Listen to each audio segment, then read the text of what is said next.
बांसुरी बजाई तो हम योग माया के ब्रह्मांड में चले गए। उस उथला के वचन में उस समय ना जीव था, ना आत्म थी, ना शरीर था।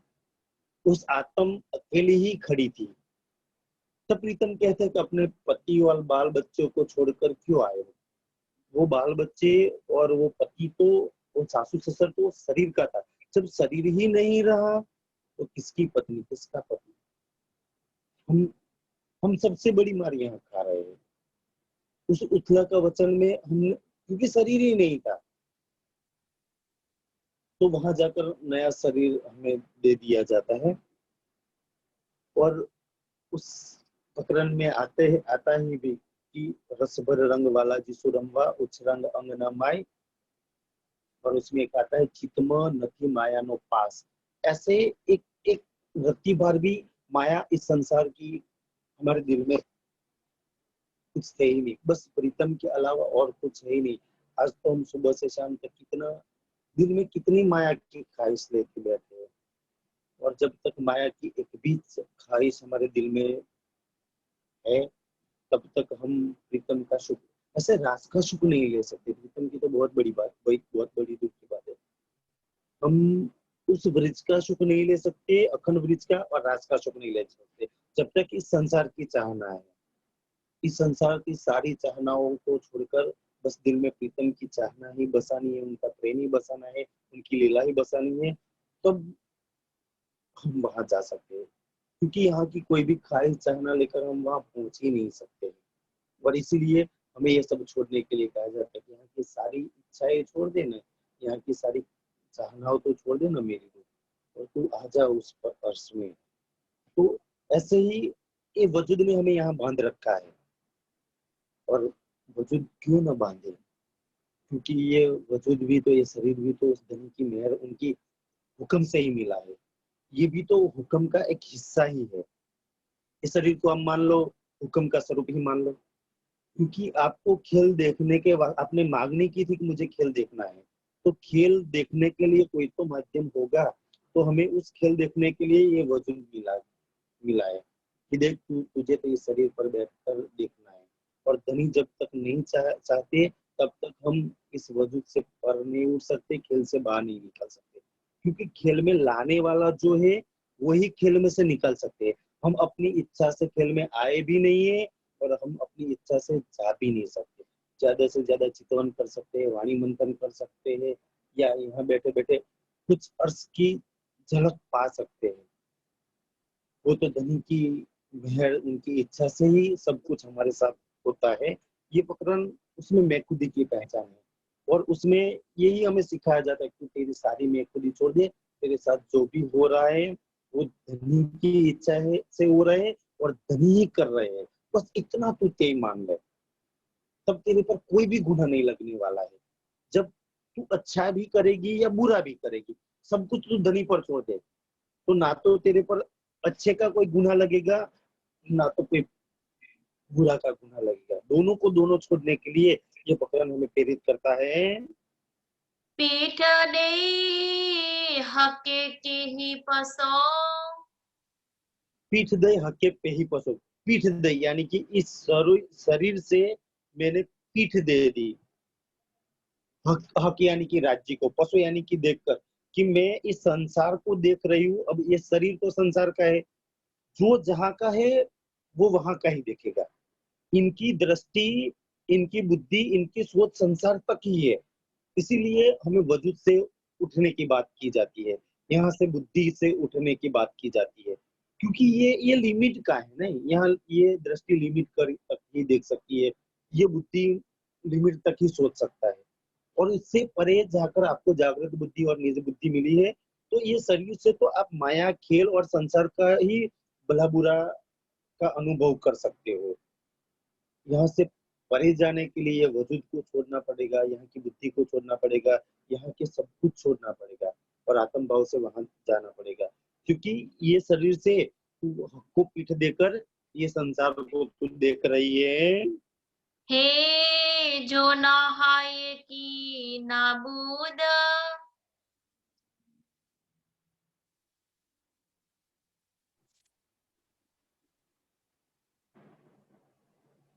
हे जो नारी की नाबूद, और ये नाबूद यानी कि नाश होने वाला, ये शरीर भी अखंड नहीं है, ब्रह्मांड भी अखंड नहीं है, फिर भी ये होने वाले इस शरीर ने और इस ब्रह्मांड ने हमें इतना फंसा दिया है, जबकि इनका तो दोनों में से किसी का अस्तित्व नहीं है। फिर क्यों ना ये हमें फंसा दे, क्योंकि ये फंसाने वाला ही बनाया है, ये इतना मोहक ही बनाया है कि तुझे तो उसमें फंसना है, उसमें ही रहना है, और उस भले बुरे का एहसास करना है। जब तक तू दुख का एहसास नहीं करेगी, जुदाई का एहसास नहीं कर सकती है, तब तक तुझे अर्श की लज्जत कहाँ मिलेगी। इसीलिए हमें यहाँ लाकर फंसा दिया गया है कि तू देख, पहले इस झूठ को देख ले, फिर सत्य को तो तुझे तोलना है कि एक तरफ झूठ है और एक तरफ सत्य है, दोनों को तुझे तोलना है। पर ये शरीर तुझे इसीलिए प्रीतम ने पिंड और ब्रह्मांड ऐसे बनाया है कि तू यहाँ ही बैठी रहे, यहाँ ही फंसी रहे, और इन सारे सुख दुख को तू देख सके, महसूस कर सके। नहीं तो हम अर्थ की रूहें बांसुरी के एक नाद पर अगर इस ब्रह्मांड, पिंड ब्रह्मांड के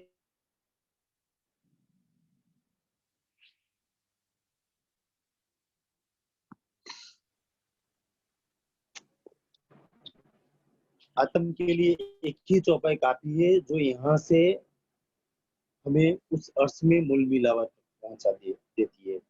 मगर फिर भी उस धनी की कारीगरी हिकमत है, हमें खेल में भी रखा है, शरीर पर भी आत्मा रखी है, अर्श की कुछ चीजें हम महसूस कर सकते हो, शोभा श्रृंगार में डूब सकते हो, और खेल की भी बातें हम महसूस कर सकते हैं। ऐसी वो हिकमत से हमें खेल दिखा रहे हैं। हित हुकम हिकड़ो हक जो, हित हुक्म हिकड़ो हक जो, इस छठे दिन की लीला में ना तो कोई कितना बड़ा गादीपति आचार्य या कितना भी बड़ा कोई क्यों ना हो, किसी ने अपने दिल में उस प्रीतम को क्यों ना बिठा दिया हो, इतनी शोभा मिलने के बाद भी यहाँ किसी का हुक्म नहीं चलता है, क्योंकि उस श्रृंगार किताब की पहली चौपाई में कह दिया, के हाथ हुक्म अपनो लियो। अब इस छठे दिन के लिए में किसी का हुक्म ना, मेरा ना किसी का, ना कोई भी सुंदर साथा। अब इसीलिए हम जब भी करते हैं धनी को अर्जी करते हैं, हम प्रार्थना के भाव से ही करते हैं कि हुक्म तो अब उनका ही चलने वाला है, इच्छा तो अब उनकी ही चलने वाली है। आज चौथे और पांचवें दिन की लीला में जरूर महामती ने कुछ चाहा, वैसा हो गया। देवचंद्र जी के तन में जब बैठे थे तो उनकी इच्छा के अनुसार कुछ चीजें होती रहती है, अब नहीं होती रहती है। हाँ, अगर रूह को, फिर ऐसा भी नहीं है कि मेरी इच्छा से कुछ नहीं हो। आपका प्रेमी तो ऐसा है कि आप इच्छा करो तो आपको रिझाने के लिए, आपको खुश करने के लिए, आप चाहे वैसा उस अर्श में भी कर सकता है। वो इतना सर्वशक्तिमान है, वो फर्श पर भी कर सकता है। मगर आप हुक्म नहीं कर सकते, मेरे प्रीतम ऐसा कर दो, ऐसा कर दो। हम क्यों हुक्म नहीं कर सकते? क्योंकि आज हम खुद हुक्म से बंधे हुए हैं, हम खुद हुक्म का स्वरूप है। हुक्म हुक्म को नहीं कुछ कर सकता। हम आज इलम और हुक्म के खेल में है, और आपका हुक्म कब चलेगा? आपकी इच्छा कब चलेगी? आपका आपकी इच्छा और आपका हुक्म जब आपके अंदर इश्क होगा तभी चल सकती है। आज हमारे पास इश्क नहीं है, आज हमारे पास इलम है। तो इलम से जानने के बाद हम अर्जी ही कर सकते हैं, प्रार्थना ही कर सकते हैं। अगर आपके पास इश्क हो तो आप हुक्म कर सकते हैं कि आप, मेरे प्रीतम आपको ये करना ही पड़ेगा, तो वो कर। मगर इश्क भी ना, कोई किसी को हुक्म नहीं कर सकता है। इसीलिए हम बंधे हुए हैं, और इस संसार में प्रीतम के हुक्म के अलावा और किसी का हुक्म चल ना, तो उस 33 करोड़ देवी देवता का कोई हुक्म चलता है, ना कोई विधि विधान का कोई हुक्म चलता है, ना ही कोई इस संसार में बड़ा गादीपति आचार्य कोई कितना भी पद क्यों ना प्राप्त कर ले, किसी का हुक्म नहीं चलता है। क्यों हम सब सुंदर साथ है, और छठे दिन की लीला में सब समान कहा गया है।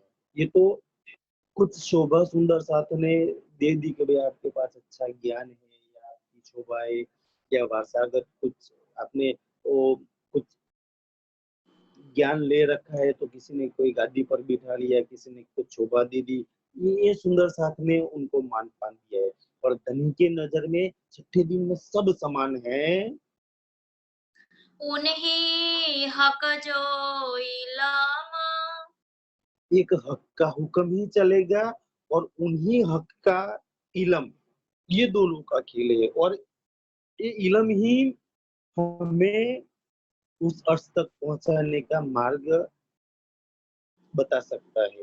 तो इस खेल में ज्यादा से ज्यादा तो हुक्म और इलम का ही चलेगा। हुक्म इलम या रांद के। यानी कि इस खेल में हुक्म और इलम का ही खेल है। आप खुद ही भी हुक्म हो, ये ब्रह्मांड भी हुक्म है, और इनमें जो भी कुछ हो रहा है वो सब राज्य का हुक्म ही समझ लो आप, कि उनकी इच्छा से ही हो रहा है।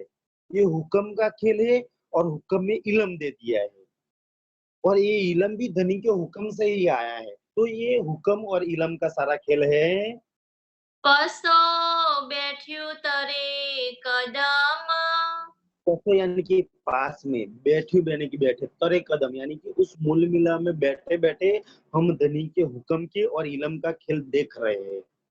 ये धनी का खेल है। ऐसे अब वाणी मंथन करने बैठोगे तो एक नोट और पेन लेके बैठना कि भाई ये खेल किस लिए बना है, ये प्रश्न लेकर बैठना। फिर आप सारे पढ़ते जाना, और आपको जो भी लगा, ये खेल हुआ ईशक वास्ते, ये खेल हुआ मेहर वास्ते, ये खेल हुआ इसके लिए, इस खेल हुआ इसके लिए, आपको करीब 100 कारण वाणी में से मिल जाएंगे। फिर खेल बना के बहुत सारे कारण मिल जाएंगे कि ये साहिबी का खेल है, इसका खेल है, ये इस वास्ते खेल बनाया है, इस वास्ते खेल बनाया है। और सारे के सारे इसमें से वाणी में से ही सारे प्रश्न मिलेंगे, और जवाब भी सारे के सारे वाणी में से मिल जाएंगे। तो इसमें इसीलिए कि ये खेल में हुक्म और इलम के बनाए। जब मेहर सागर का प्रकरण पढ़ोगे तो उसमें बता दिया कि खेल हुआ मेहर वास्ते। जब इशक का प्रकरण पढ़ोगे ये खेल हुआ इशक वास्ते। ऐसे सब जगह ऐसे बता दिया है। तो यहाँ इलम हुक्म की बात चल रही है, इसलिए धनी के हुक्म से सब बंधे हुए हैं। चोए इलम कुंजी आई। सो यानी कि कहे, इलम यानी कि इलम, कुंजी आई, कि ये इलम कह रहा है कि जो पट पर्दा है तुझ पर इलम और हुक्म का, वो खेल वो खोलने के लिए तेरे पास तो पूंजी जागृत बुद्धि निज बुद्धि 18,758 चौपाई तेरे लिए संसार में आ गई है। पट पण आयो आई। पटपन आयो यानी कि पर्दा भी है, तू है। और यहाँ ये बात समझा दीजिए कि अगर तू अपने प्रीतम को नहीं देख पा रही है, अगर तू परम धाम में नहीं जा रही है, तो उस परम धाम जाने का दरवाजा भी तू है, और नहीं पहुंच रही है तो पर्दा भी तू ही है। दोनों का दोनों दोस्त तुझको ही लेना है। अगर मैं नहीं पहुंच रही हूँ तो पर्दा भी मैं खुद हूँ। कोई संसार में ऐसी शक्ति नहीं है जो मुझे परम धाम में जाने से रोक सके, और कोई ऐसा पर्दा नहीं है जो मुझे मेरे प्रीतम से न मिल पाए।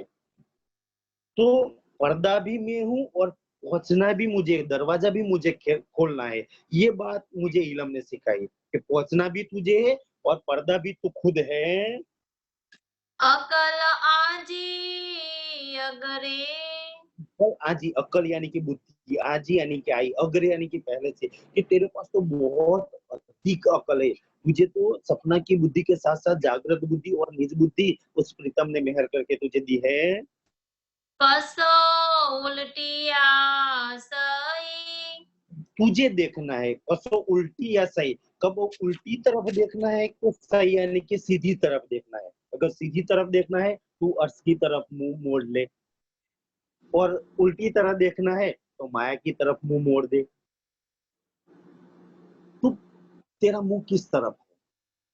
अब तेरे पास इलम भी है, तेरे पास हुक्म भी है, तेरे पास सब कुछ है, जोश भी है, इशक भी है, सब कुछ तेरे पास है। अब तो मुंह तुझे मोड़ना है, तुझे कदम बढ़ाने हैं, कि तुझे अर्श की तरफ, धनी की तरफ कदम बढ़ाने हैं या संसार की तरफ कदम बढ़ाने हैं। ये फैसला तो मेरी रूह तुझे ही करना है। हे रांदा हुकम इलम जी। ये रांद हुक्म इलम जी है, यानी कि है रांद यानी कि खेल, हुक्म इलम जी, क्योंकि ये सारा खेल हुक्म और इलम का तो है। सब कोई धनी के हुक्म से बनता हुआ है, सब कोई धनी के इलम से ही बंधा हुआ है।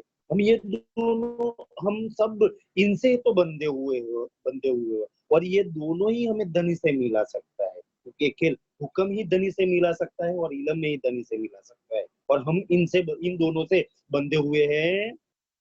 पाण पाण के सुतड़े दिखारे। हम यानी कि हमको, सूतड़े यानी कि सूते हुए दिखाड़े, उस अर्थ में बैठे बैठे हमें सूते हुए, और इस पर भी खामोशी का पर्दा डाले हुए हमें सूते हुए ही हुक्म और इलम का खेल हमें धनी दिखा रहे हैं। खिलण विचार सजे। खिल्लन यानी कि हंसी करने के लिए, बीच यानी कि बीच में, अर्श यानी कि परम धाम में हमारी हंसी करने के लिए। पाण के रांधियु थो कारे। पानी यानी कि हमको, रांधियो यानी कि खेल, इस खेल में हमें भुलाया है और हुक्म और इलम से बांध दिया है धनी ने, क्योंकि आप भूल जाओ ताकि आपकी हंसी हो जाओ। अब हमें हुक्म से और इलम से बांध दिया गया है, ये हमारी हंसी करने के लिए ऐसे ही प्रीतम ने खेल बनाया है। हित बेओ कोई न कीतई। युक्त बेयो कोई ने की तरह, एक धनी के अलावा कोई भला आपको बांध सकता है? अगर आपको बांध सकता है, अगर रोक सकता है, तो वो प्रीतम ही है। आप तो उनके अर्थ, उन उन प्रीतम के नूर हो, उन प्रीतम का इश्क हो। भला इश्क को कौन बांध सकता है? उस नूर को कौन बांध सकता है? फिर भी इस खेल ने हमें बांध रखा है, और ये प्रीतम के अलावा कोई नहीं कर सकता ये, और दूसरा कोई हो ही नहीं सकता। सब दिसे हुकम इलम। सब दिशा यानी कि सब, यानी कि सब दिशा यानी कि दिशाओं की तरफ, हुक्म और इलम। अब जहां भी कोई भी सुंदर सा ऐसा नहीं है जो धनी के हुक्म से नहीं बंधा हुआ, कोई ऐसा नहीं कह सकता कि मैं धनी के हुक्म से बंधी नहीं हूँ। हम सब धनी के हुक्म से बंधे हुए हैं, हम सब धनी के इलम से बंधे हुए हैं। ये इलम ही हमें धनी से बांध सकता है, और ये हुक्म ही हमारे साथ उनकी इच्छा से सब कुछ होता रहता है। जे उड़े नाबुद हुकमे। उस धनी के हुक्म से जो उड़े नाबूद, यानी कि ये नाश थवा वाला ये शरीर और ये ब्रह्मांड अगर उड़ जाता है, ये रहता ही नहीं है, तो तपसो बैठ्यू तरे कदम।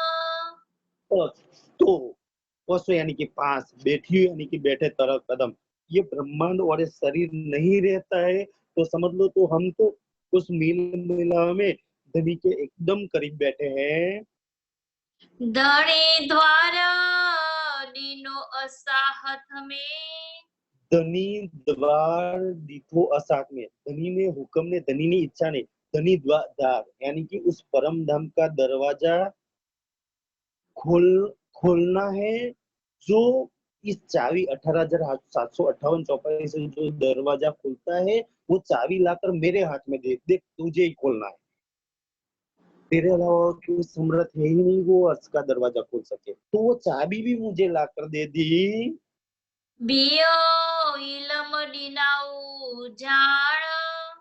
और वियो यानी कि दूसरा, इलम यानी कि इलम, दिनाऊ यानी कि दियो जान, और इलम देकर जान भी मुझे अच्छी तरह से समझा भी दिया, ये तुझे ही खेलना है, खोलना है, और खोलने की कल चाबी भी दे दी कि किस तरह से खुलता है। कि भाई अब इस उसमें भी बहुत सारी बातें आती है, जैसे वाणी लेकर बैठोगे कि हम परम धाम में किस तरह से पहुंच सकते हो। तो आप ऐसे लेकर बैठ जाना नोट पेन, तो बोले कि इशक चाहिए, ईमान चाहिए, जोत चाहिए, हुक्म चाहिए, इलम चाहिए, कितनी सारी बातें चाहिए, कैसी रहनी चाहिए, साफ दिल सुहागनी चाहिए, और आप उसको गिनना, फिर उसको टिक करना कि इसमें से हम किन किन पर अमल करते हो और हम किन किन पर अमल नहीं करते हैं। ये सारी स्व मंथन की बातें हैं। तो ये इलम देकर सारी बातें भी हमें समझाई, तू यहाँ से फट से अर्श तक किस तरह से पहुंच सकती है, और तुझे ही ये दरवाजा खोलना है। ताकि सहू आड़ो पट। तो कि सहू आडोपट, अब मुझे सब कुछ पता चल गया कि मुझे ही खोलना है, मुझे ही पहुंचना है, और मुझे मेरे प्रीतम से मिलना है। तो यानी कि तो की सहूं, क्यों सहन करूं आड़ोपट, तो मैं और मेरे प्रीतम के बीच में आड़ा पर्दा मैं क्यों सहन करूं, इस पर्दे को हटाकर मैं क्यों ना पहुंच जाऊं। को न उपट्यो पाण, वो ना उपतो पान, कि मैं उस दरवाजे को क्यों ना खोल दूं, और कोई तो खोलने के लिए आना नहीं है, मुझे खुद खोलना है, तो मैं किस बात की देरी कर रही हूँ, मैं खुद क्यों ना जल्दी उस दरवाजे को खोलकर अपने प्रीतम से मिल लूं। जेरे हुकम पट खोलिया, तेरे हुक्म पट खोलिया, जेरे यानी कि रे यानी कि बिना, अगर धनी के हुक्म बिना पट खोल दिया, यानी कि अगर मैंने उस दरवाजे को खोल दिया, धनी की इच्छा नहीं है और मैंने खोल दिया, तो तद्रजा खुदी जे गुने, वो रंजा खूनी खुदी जो गुने, तो मुझे मैं खुदी का गुना लगेगा। यानी कि आप जबरदस्त इस चौपाई हमें ये प्रेरित कर देती है कि आप कोई भी चीज जबरदस्ती कभी नहीं कर सकते, कि आप खाने पीने के पीना छोड़कर ऐसे समाधि में बैठ जाए, या कुछ आग में बैठ जाए, या कुछ आपको कोई कष्ट पड़े, ऐसा धनी के मिलने के लिए अगर धनी के हुक्म बिना पट नहीं खोलेगा। और आप ऐसे अपने साथ कोई ऐसा व्यवहार मत करो कि उससे कुछ कष्ट हो, कोई सुंदर सा खाना पीना छोड़ छोड़ देता है, कोई सुंदर सा धनी के मिलने के लिए ऐसे बैठ जाता है, कोई पता नहीं ऐसे जो हठ योगी करते हैं ना, ऐसे हठ योगी करते हैं। अगर आप हठ करोगे तो ये गुनाह लगेगा, क्योंकि धनी की इच्छा नहीं है, जब उनकी इच्छा हो जाएगी, आप कितना भी चितवन कर लो, वाणी मंथन कर लो, ध्यान कर लो, जब तक उनकी इच्छा नहीं है तब तक कुछ नहीं होने वाला है। अगर उनकी इच्छा के अलावा आपने हठ योग हठ हठ कर ली, तो समझ लो आप पर गुनाह है। तो क्यों मैं गुनाह लूं, उनकी इच्छा उनकी मर्जी से, बस आपको वेट ऑन वॉच है, आपको देखना ही है बस, जब तक इशक ना आए तब तक इलम से काम चलाना है, इशक तब तक आपको ये सारी चीजें करनी पड़ेगी, ध्यान भी करना पड़ेगा, चितवन भी करना पड़ेगा। एक न एक दिन ऐसा आएगा, प्रीतम सामने खड़े हो जाएंगे। न ता कुंजी दिनाउ हथ आसिक, न तो यानी कि नहीं, तो कुंजी यानी कि चाबी, दीनी यानी कि दी, आशिक कि आज तो मेरे हाथ में उन्होंने चाबी दे दी है, सब कुछ मेरे हाथ में दे दिया है, मैं चाहूँ तो चुटकी में यहाँ से जा सकती हूँ। अगर कुछ सुंदर साथ ऐसे भी ऐसे समझ रहे कि ये वजूद का पर्दा है, तो ये शरीर ऐसे कि मैं चलो प्राण निकाल कर धनी से मिल जाऊं, तो ये भी एक गलत बात है, क्योंकि ये भी धनी का हुक्म है और खेल देखने के लिए मिला है। तो ऐसे हम इनमें से प्राण जबरदस्ती नहीं निकाल सकते हैं। ऐसे ही अगर आप ऐसे कुछ करोगे तो आप पर गुनाह लगेगा। सा मासुक बिछोड़ो की सहे, सब बातें पता चलने के बाद माशूक बिछोड़ो क्यों सहे, अब मुझे पता चल गए तो मैं अपने माशूक से बिछोड़ा क्यों सहन करूं, क्यों ना अपने प्रीतम से जाकर मिल लूं। जे होयम जरा इश्क, जो होएम जरा इश्क, यानी कि जे यानी कि जे होएम यानी कि मेरे अंदर जरा भी अगर मेरे अंदर इश्क है होता, तो त न पसा खुदी हुकम, तो न पसा खुदी हुक्म, तो मैं कभी मुझ पर कभी भी हुक्म का दोष नहीं लगता, गुनाह नहीं लगता। आज इश्क नहीं है, इसलिए कोई सुंदर सा से आप फोन करेंगे कि भाई आप प्रोग्राम में आओगे, कि आप पन्ना जी आओगे, कि आप ये करोगे, तो आज ज्यादातर सुंदर साथ एक धनी की इच्छा, उनकी मेहर, उनका हुक्म होगा तो आ जाएंगे। ये हम कब बोलते हैं कि जब इशक नहीं है तब हुक्म के सिर पर ठोकते हैं। जब इशक आएंगे ना, जब इशक आ जाता है तो आप कभी भी हुक्म पर नहीं चाहिए। आपके परम धम में हमारा जूत, जैसे 300 सखियों का जूत की बात कही जाती है, और कोई सखी एक दूसरे को बोलता है कि रंग परवाली में राजी से मिलने आना है, कि और प्रथम बोम में राजी के साथ भोजन करने के लिए आना है, या उस तीसरी बोम की परसाल में नीले पीले मंदिर में आना है, कि कभी हमने कहा है धनी का हुक्म होंगे तो आएंगे। हाँ यार, चलते हैं, क्यों, हाँ इशक है, और यहाँ तो नहीं धनी का हुक्म होंगे तो आएंगे, इशक नहीं है, इसीलिए आज हुक्म पर हम टोक रहे हैं। ये इशक बिना की बात होती है, और हम उनसे बंधे हुए भी तो है। इसलिए अगर इशक होता तो हुक्म पर हम कोई बात नहीं थोपते कभी भी। पण हिक नहायम इश्क, पर हित नाहियम हुक्म, पर हित यानी कि यहाँ नाहियत इशक, कि यहाँ पर तो इशक है ही नहीं, इसलिए हमें हुक्म का सहारा लेना पड़ता है। अगर इशक होता तो हमें कभी भी इशक का यानी कि हुक्म का सहारा नहीं लेना पड़ता। ब्यो पसा आड़ो हुकम इलम, लियो यानी कि दूसरा, पट यानी कि पर्दा, आडो यानी कि पर्दा, हुक्म और इलम, ये हुक्म और इलम दोनों का पर्दा है। और हम हुक्म से भी बंधे हुए हैं और इलम से ही मेरी रूह बंधी हुई है। न ताजे दर उपटिया, मता जे दर उपटिया, नहीं तो एक पल में मैं ये दरवाजा खोल सकती हूँ। मैं इस ब्रह्मांड को छोड़कर एक पल में उस परम धाम में, उस मूल मिला में कंचन के सिंहासन के सामने खड़ी हो सकती हूँ। पसण धनी रहमान, और पसंद यानी कि देखना, धनी यानी कि धनी, उस रहीम दिल वाले, उस मेहर के सागर को, उस नूर जमाल को मैं एक पल में देख सकती हूँ। की नहरिया वाट हुकम जी, की नहरिया यानी कि यानी कि क्यों, नहरिया यानी कि देखो, बाट हुक्म जी, कि मैं हुक्म की बात क्यों देखूं, मैं अभी क्यों ना चली जाऊं, अभी क्यों ना देख लूं, मैं हुक्म के सिर पर क्यों दोष देकर बैठी रहूं कि हुक्म जब ले जाएंगे तब मैं जाऊंगी, मैं अभी की अभी क्यों ना चली जाऊं वहां। धनी दीनी कुंजी पहचान, धनी यानी कि धनी, दीनी यानी कि दीनी, कुंजी यानी कि ये इलम और पहचान। जब धनी ने ये इलम दिया, अपनी पहचान दी, तो मैं हुक्म की राह क्यों देखूं, मैं क्यों ना वहां चली जाऊं और क्यों ना उन मेरे प्रीतम को देखूं। ये सुंदर सा जी आज यहीं लेंगे, समय हो गया है, कल यहाँ से आगे।